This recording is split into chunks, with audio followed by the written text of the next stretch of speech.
Welcome students. हमने introduction of sociology में हमारी प्रीवियस क्लास में पुनर्जागरण के बारे में आपको बताया। आज हम बात करते हैं धर्म सुधार आंदोलन की। हमारा जो टॉपिक है वह है introduction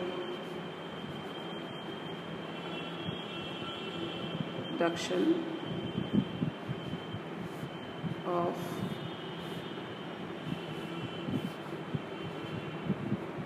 sociology.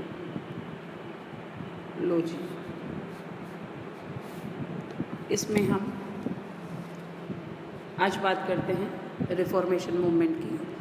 Reformation movement alternatively named the Protestant Reformation or the European Reformation was a major movement, especially within Western Christianity in 16th century Europe, that posed a religious and the political challenge to the Catholic Church and in particular to the papal authority, arising from what were perceived to be the error abused and discrepancy by the Catholic Church.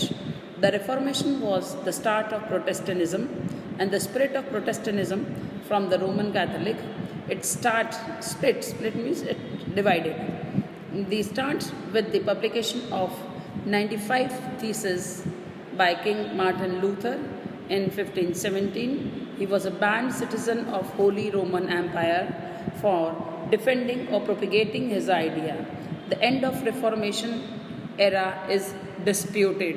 It could be considered to be the end with the enactment of Confession of the Faith, or on other hand we can say ending years related to the Counter-Reformation or the Peace of Westphalia. From the Catholic perspective, the Second Vatican Council called for an end or counter reformation. अब इसको हम एक movement की तरह, no doubt religious reformation जो movement था, धर्म सुधार आंदोलन था, वो यूरोप में जिस प्रकार का जो ईसाई धर्म की, नो डाउट उनका जो स्टेट रिलीजन ही जो है वो ईसाई था, और वहाँ पर चर्च की जो है वो प्रधानता थी, पादरियों की सत्ता थी, राजा पादरी जो राजा से भी ऊपर जो है अपना स्टेटस एंजॉय करता था, मतलब उसकी जो समाज में जो हायरार्की में संस्तरण में जो है वो राजा से भी ऊपर स्थान होता था। और सबसे इम्पॉर्टेंट बात ये थी कि उनकी द्वारा जो उनकी नियम थे, स्पेशली त्रुटिपूर्ण नियम, वे नियम जो आम जनता या वहाँ का समाज में रहने वाले लोग जो थे उनके हित में नहीं थे, और जब उनके हित में नहीं थे तो लोगों ने डेफिनेटली उसका विरोध किया। अब हित में आप कहोगे कैसे? वहाँ पर जो कि कृषक समाज था और दो प्रकार के जो है वो कर लगाए जाते थे। एक कर राजा द्वारा लगाया जाता था, दूसरा कर चर्च द्वारा लगाया जाता था। अब जब फसल अगर ठीक हो तो किसान दे भी देता था, बट जब अगर अकाल पड़ रहा हो, सूखा पड़ रहा हो, तो उस समय फसल जब नहीं होती है तो उनके खुद के खाने के लिए जो है वो बड़ी मुश्किल हो जाती है। ऐसे समय में कर लगाया जाना और उसकी जबरन वसूली ने एक तो वहाँ के लोगों में रोष व्याप्त कर दिया। दूसरी इम्पॉर्टेंट बात ये थी कि गलती हर इंसान से होती है, कन्फेशन करो और अपनी गलती को मान लो। तो उसके बदले में उन्होंने कहा कि आपने गलती की है, आप जो है स्वर्ग में नहीं जा सकते, तो आपको एक क्षमा पत्र जो है जो कि पैसे द्वारा बिका जाता है। इसका मतलब क्या हुआ? कोई भी गलती करो, क्षमा पत्र खरीद लो, आपके सारे गुनाह माफ़ हो जाएंगे। ये एक दूसरा बड़ा वो त्रुटिपूर्ण नियम था। तो जो आम पब्लिक थी, अगर उनसे गलती भी होती थी तो वो महंगे क्षमा पत्र खरीदने की उनमें क्षमता नहीं थी, तो एक ये बड़ा उनमें रोष था। तीसरा इम्पोर्टेंट बात जो थी वह ये थी कि उन लोगों का जो ये फ़िलासफ़ी है कैथोलिक धर्म की, वह ये है कि धनी व्यक्ति का स्वर्ग में पहुंचना बहुत मुश्किल है, एक रॉन्ग फिलॉसफी फैलाना। उनका कहना था कि जितनी सुई की नोक से ऊँट का निकलना मुश्किल है, वैसा ही धनी व्यक्ति का स्वर्ग में पहुंचना। तो इसका तात्पर्य ये हुआ कि आप पैसे कमाने के लिए सोचो मत, अपना दिमाग मत चलाओ, जैसा है। अगर आप गरीब हैं तो गरीब रहो, और भाग्यवादिता वाली बात, या हम ये कहें दुख सहने या दुख जो जीवन में है उसको अपना भाग्य मानकर चलते रहना और उसका विरोध ना करना। सबसे इम्पॉर्टेंट बात है विरोध ना करना। और ऐसी स्थिति जो है उसकी वजह से लोगों में एक बहुत बड़ा चर्च के अगेंस्ट में, और एक अंदर जिसे आप कहते हैं कि अंदर लोगों के तो आग जल ही रही थी, मगर उसको चिंगारी या हवा जो है मार्टिन लूथर किंग ने दी है। मार्टिन लूथर किंग ने 95 नियम ऐसे निकाले, 95 थीसिस करके, जिसमें चर्च के विरुद्ध बातें लिखी गई थी। और उनको जब मैंने कहा था, जब आविष्कार हुआ, प्रिंटिंग प्रेस वगैरह का भी आविष्कार हुआ, तो इसका भी जो छपाई हुई और लोगों में बांटे गए और चर्च के बाहर लगाए गए, तो लोगों ने उसका विरोध किया और लोगों में एक तरह का चर्च के अगेंस्ट में खड़े रहने की हिम्मत जुट गई, और लोगों ने जो कैथोलिज्म है उसका विरोध किया। कैथोलिज्म का प्रोटेस्ट, कैथोलिक टीचिंग्स का प्रोटेस्ट, या कैथोलिक फिलॉसफी का प्रोटेस्ट, जिसने प्रोटेस्ट किया वो प्रोटेस्टियन धर्म कहलाया, और एक नया सेक्ट सामने आया, दैट इज़ नोन एज प्रोटेस्टियनिज्म। धर्म सुधार इस प्रोटेस्टियन आंदोलन या यूरोपीय आंदोलन जो है भी कहा जाता है, एक प्रमुख आंदोलन जो 16वीं शताब्दी में पश्चिमी ईसाई धर्म आंदोलन था। धर्म आंदोलन ने कैथोलिक चर्च के लिए एक बहुत बड़ी धार्मिक व राजनीतिक चुनौती दी, दोनों थी, धार्मिक और राजनीतिक।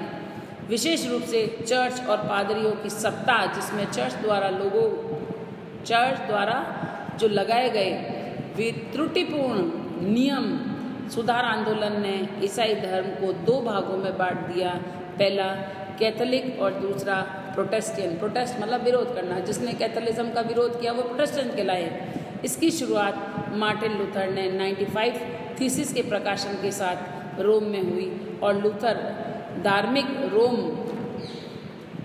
जो नगरी है, रोम इटली की राजधानी जो है, वो वहाँ पर पूरे रोम में ही इनफैक्ट मार्टिन लूथर को प्रतिबंधित बैंड सिटीजन कहलाए वो, और लूथर ने चर्च और पादरियों द्वारा लगाए गए त्रुटिपूर्ण या दोषपूर्ण नियम और प्रतिबंध का घोर विरोध किया।